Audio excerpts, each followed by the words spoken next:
നമസ്കാരം. മലയാളി വാർത്ത ഇൻസൈഡിലേക്ക് സ്വാഗതം. പിണറായി വിജയന് മേൽ പ്രതിപക്ഷ നേതാവ് സ്ഥാനം ഒഴിയാൻ സമ്മർദ്ദം.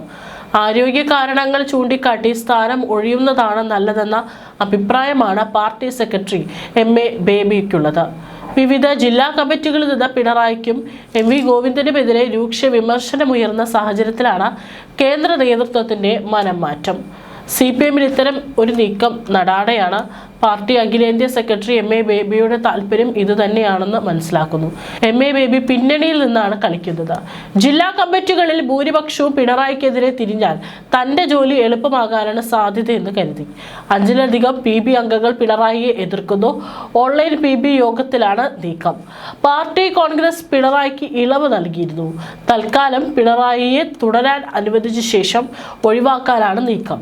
ഒടുവിൽ പിണറായി വിജയൻ പ്രതിപക്ഷ നേതൃസ്ഥാനവും എം.വി. ഗോവിന്ദൻ പാർട്ടി സെക്രട്ടറി പദവിയും അടിയന്തരമായി ഒഴിയണമെന്നും CPM കൊല്ലം ജില്ലാ കമ്മിറ്റിയിൽ കൂട്ടാവശ്യമുയർന്നു. അല്ലാത്തപക്ഷം ഇരുവരെയും പാർട്ടി ഒഴിവാക്കണം. ഉത്തരവാദിത്തം നിറവേറ്റാത്ത സംസ്ഥാന സെക്രട്ടേറിയറ്റ് ഉടൻ പുനഃസംഘടിപ്പിക്കണം. നിയമസഭാ തെരഞ്ഞെടുപ്പിൽ ഉണ്ടായത് ഭരണവിരുദ്ധ തരംഗമല്ല, പിണറായി ഗോവിന്ദൻ വിരുദ്ധ തരംഗമാണെന്നും തെരഞ്ഞെടുപ്പ് വിശകലനത്തിന് ചേർന്ന ജില്ലാ കമ്മിറ്റി യോഗത്തിൽ അംഗങ്ങൾ വിമർശിച്ചു. പേരാവൂരിൽ KK ശൈലജയെ ഈഗോയുടെ പേരിൽ കുരുതി കൊടുത്തുവെന്നും അവിടെ മത്സരിക്കേണ്ടിയിരുന്നത് ധീരനായ പിണറായി വിജയനായിരുന്നുവെന്നും പത്തനംതിട്ട ജില്ലാ കമ്മിറ്റി യോഗത്തിൽ നേതാക്കൾ പറഞ്ഞു. കഴിഞ്ഞ ദിവസം പത്തനംതിട്ട, കൊല്ലം ജില്ലാ സെക്രട്ടേറിയറ്റ് യോഗങ്ങളിൽ ഉയർന്ന രൂക്ഷ വിമർശനത്തിന്റെ ആവർത്തനമാണ് രണ്ടിടത്തെയും ജില്ലാ കമ്മിറ്റി യോഗങ്ങളിലും ഇന്നലെ കണ്ടത്. കൂടുതൽ നിശിതമായ വിമർശനം കൊല്ലത്തായിരുന്നു. 61 വയസ്സുള്ള മുഖ്യമന്ത്രി കേരളം ഭരിക്കാൻ പോകുമ്പോൾ പ്രതിപക്ഷ നേതാവായ 80 കഴിഞ്ഞ പിണറായി വേണ്ട, പിണറായിയെ ജനങ്ങൾക്ക് സമീപിക്കാനാവില്ല, ഫലത്തിൽ പ്രതിപക്ഷ നേതാവായി പ്രവർത്തിക്കുക BJPയുടെ പാർലമെന്ററി പാർട്ടി ലീഡറായിരിക്കുമെന്നും അംഗങ്ങൾ ചൂണ്ടിക്കാട്ടി. ഏകാധിപതികളുടെ കാലം കഴിഞ്ഞെന്ന് മനസ്സിലാക്കണം. പരനാറി, നികൃഷ്ടജീവി, കടക്ക് പുറത്ത്, വീട്ടിൽ പോയി ചോദിക്കെ, ചെറ്റ, ഡാഷ്മോൻ തുടങ്ങിയ പിണറായിയുടെ ധാർഷ്ട്യം നിറഞ്ഞ പദപ്രയോഗങ്ങളാണ് തോൽവിക്ക് പ്രധാന കാരണം. 2000 രൂപ പെൻഷൻ നൽകുന്നുവെന്ന് പറഞ്ഞ് പിണറായി ചെയ്യുന്നതെല്ലാം ജനങ്ങൾ അംഗീകരിക്കില്ല. കഴിഞ്ഞ തെരഞ്ഞെടുപ്പ് കാലത്ത് സംസ്ഥാന സെക്രട്ടറിയുടെ ചുമതലയുണ്ടായിരുന്ന A. വിജയരാഘവൻ ഭാര്യ R. ബിന്ദുവിനെ മത്സരിപ്പിച്ച് മന്ത്രിയാക്കിയെങ്കിൽ ഇത്തവണ M.V. ഗോവിന്ദൻ ഭാര്യ P.K. ശ്യാമളയെ മത്സരിപ്പിച്ച് മന്ത്രിയാക്കാൻ നോക്കി. 4 PB അംഗങ്ങളിൽ ഒരാൾക്ക് മരുമകനെ ഉയർത്തിക്കൊണ്ടുവരണം, മറ്റു 2 പേർക്കും ഭാര്യമാരെ മന്ത്രിമാരാക്കണം. ഇതിന്റെ ഇരയായി KK ശൈലജ മാറിയെന്നും അംഗങ്ങൾ ചൂണ്ടിക്കാട്ടി. CPM ജില്ലാ സെക്രട്ടേറിയറ്റിന് പിന്നാലെ പത്തനംതിട്ട ജില്ലാ കമ്മിറ്റിയിലും മുൻ മുഖ്യമന്ത്രി പിണറായി വിജയനെതിരെ രൂക്ഷ വിമർശനമുണ്ടായി.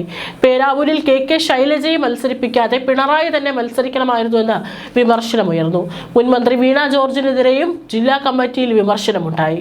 ഇളവ് തേടി പാർട്ടിയെ വിജയത്തിലേക്ക് നയിക്കാനാണ് മൂന്നാമത് മത്സരത്തിന് ഇറങ്ങിയതെങ്കിൽ പേരാവൂരിൽ KK ശൈലജയ്ക്ക് പകരം പിണറായി തന്നെ മത്സരിക്കണമായിരുന്നുവെന്നും ജില്ലാ കമ്മിറ്റിയിൽ വിമർശനമുയർന്നു. ഭരണരംഗത്തെ പോരായ്മകളും പാർട്ടി നേതൃത്വത്തിന്റെ തീരുമാനങ്ങളുമാണ് പരാജയത്തിന് കാരണമായതെന്നും അംഗങ്ങൾ ചൂണ്ടിക്കാട്ടി. ശൈലജയെ വിജയ സാധ്യതയുള്ള മറ്റൊരു സീറ്റിൽ മത്സരിപ്പിക്കാമോ ആയിരുന്നുവെന്നും പാർട്ടിയെ വിജയത്തിലേക്ക് നയിക്കാൻ ഇറങ്ങിയ പിണറായി നേരിട്ട് കടുത്ത മത്സരങ്ങളിൽ ഏർപ്പെടണമായിരുന്നുവെന്നും വിമർശകർ ചൂണ്ടിക്കാട്ടി. പിണറായി വിജയനെ വീണ്ടും പ്രതിപക്ഷ നേതാവ് എന്ന നിലയിലുള്ള ഉത്തരവാദിത്തപ്പെട്ട സ്ഥാനത്തേക്ക് കൊണ്ടുവന്നതിലും വലിയ വിമർശനങ്ങൾ ഉയർന്നു. മുഖ്യമന്ത്രിയുടെ പ്രവർത്തന രീതി ജനങ്ങളിൽ നിന്ന് അകന്നു പോകുന്നു തരത്തിലുള്ളതായിരുന്നുവെന്നും മുൻ മന്ത്രി വീണ ജോർജിനെതിരെ ഉയർന്ന വിമർശനം. പാർട്ടി പ്രവർത്തകർക്ക് പോലും ആവശ്യങ്ങൾക്ക് ഫോണിൽ വിളിച്ചാൽ കിട്ടാത്ത രീതിയിലായിരുന്നു മന്ത്രിയുടെ ഇടപെടലെന്നും ഈ സമീപനം തെരഞ്ഞെടുപ്പ് തോൽവിക്ക് കാരണമായെന്നും വിമർശനമുയർന്നു. തുടർച്ചയായ വിവാദങ്ങളിൽ അകപ്പെട്ടതും അവയെക്കുറിച്ച് കൃത്യമായ വിശദീകരണം നൽകാൻ കഴിയാതെ പോയതും വീണ ജോർജിനെതിരെ ഉന്നയിക്കപ്പെട്ട പ്രധാന പരാതികൾ. മുഖ്യമന്ത്രി എന്ന നിലയിൽ പരാജയത്തിന്റെ ഉത്തരവാദിത്തം ഏറ്റെടുക്കാൻ പോലും തയ്യാറാകാത്ത പിണറായി വിജയനെ എന്തിന് പ്രതിപക്ഷ നേതാവാക്കി എന്ന് പത്തനംതിട്ട ജില്ലാ സെക്രട്ടേറിയറ്റിൽ വിമർശനമുയർന്നിരുന്നു. അദ്ദേഹം വീണ്ടും പാർട്ടി അണികളെ വെല്ലുവിളിക്കുകയാണ്. പ്രായപരിധിയിൽ ഇളവ് നൽകിയത് മുഖ്യമന്ത്രിയാകുന്നതിന് വേണ്ടി മാത്രമാണ്. അതുകൊണ്ട് അടിയന്തരമായി മറ്റാരെങ്കിലും പ്രതിപക്ഷ നേതൃ പദവി ഏറ്റെടുക്കണം, ഇല്ലെങ്കിൽ കൂടുതൽ തകർച്ചയുണ്ടാകുമെന്നും ജില്ലാ സെക്രട്ടേറിയറ്റിൽ മുന്നറിയിപ്പുണ്ടായി. UDF ഇടതുകോട്ടകളിൽ കൊടുങ്കാറ്റ് വീശിയതോടെ CPM-ന്റെ ശക്തി കേന്ദ്രങ്ങൾ തകർന്നടഞ്ഞു. പയ്യന്നൂരും തളിപ്പറമ്പിലും അടക്കം ജയിച്ചു കയറിയ UDF പേരാവൂരും നിലനിർത്തി. കരുത്തരുടെ പോരാട്ടത്തിൽ കേന്ദ്ര കമ്മിറ്റി അംഗം KK ശൈലജയെ വീഴ്ത്തി KPCC പ്രസിഡന്റ് സണ്ണി ജോസഫ് വെന്നിക്കൊടി പാറിച്ചു. അതോടെ 2011 ശൈലജ സണ്ണി ജോസഫിനോട് പരാജയപ്പെടുകയായിരുന്നു. പേരാവൂർ എന്ത് വില കൊടുത്തും തിരിച്ചു പിടിക്കുക, KPCC പ്രസിഡന്റിനെ അറപറ്റിക്കുക എന്ന ലക്ഷ്യത്തോടെ ശൈലജയെ കളത്തിലിറക്കിയ CPM നീക്കം ഫലം കണ്ടില്ല. കണ്ണൂരെന്ന CPMന്റെ ചെങ്കോട്ടയിൽ തോൽവിയുടെ ആഘാതം വർദ്ധിപ്പിക്കുന്നതാണ് പേരാവൂരിലെ ഫലം. ആദ്യ 2 റൗണ്ടുകളിൽ മാത്രമാണ് ശൈലജ ലീഡെടുത്തത്.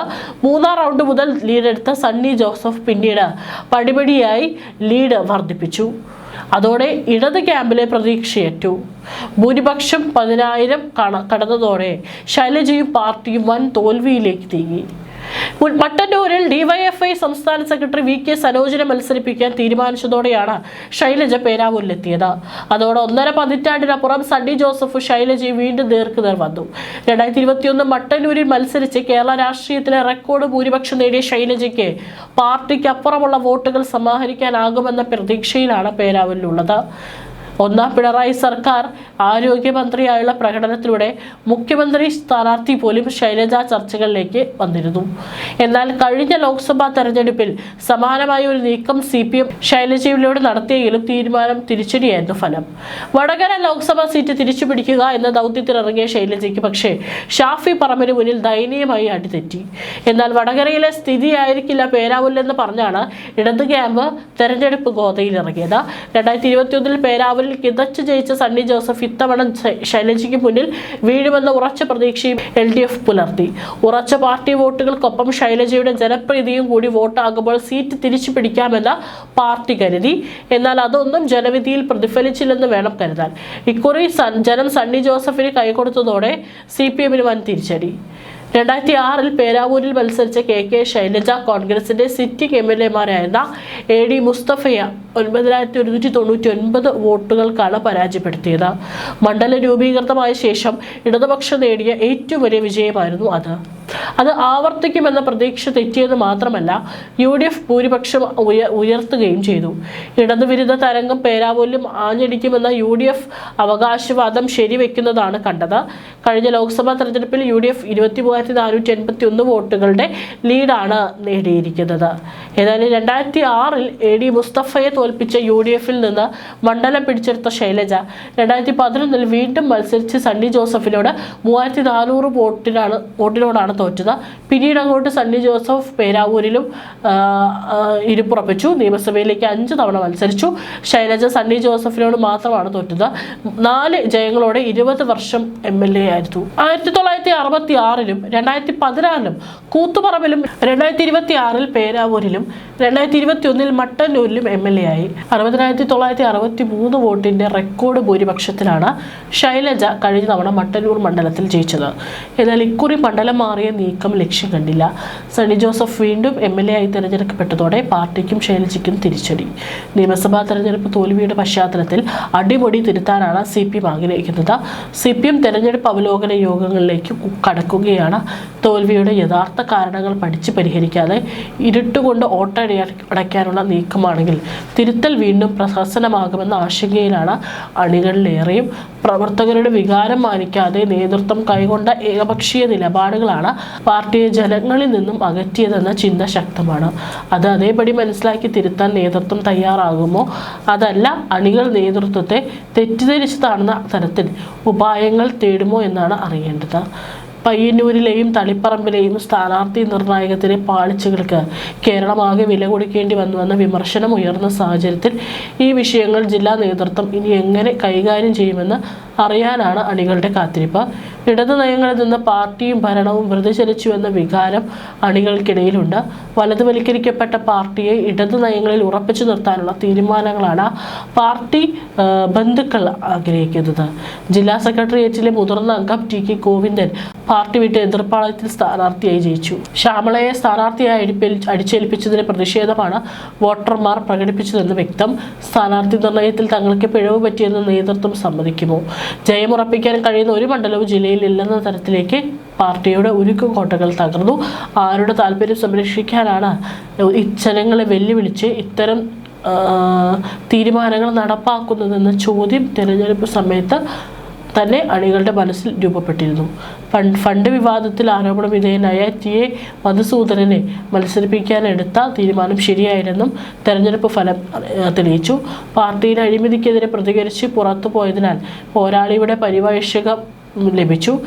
വർഗവഞ്ചകനെന്ന് നേതൃത്വം വിശേഷിപ്പിച്ച CPM മുൻ നേതാവ് V കുഞ്ഞികൃഷ്ണനെ അണികൾ അദ്ദേഹത്തിന്റെ നിലപാടിനൊപ്പം നിന്നു. മധുസൂദനനെ സ്ഥാനാർത്ഥിയാക്കിയത് ആരുടെ താല്പര്യപ്രകാരമെന്ന അണികളുടെ ചോദ്യത്തിന് മറുപടി ഉണ്ടാകുമോ?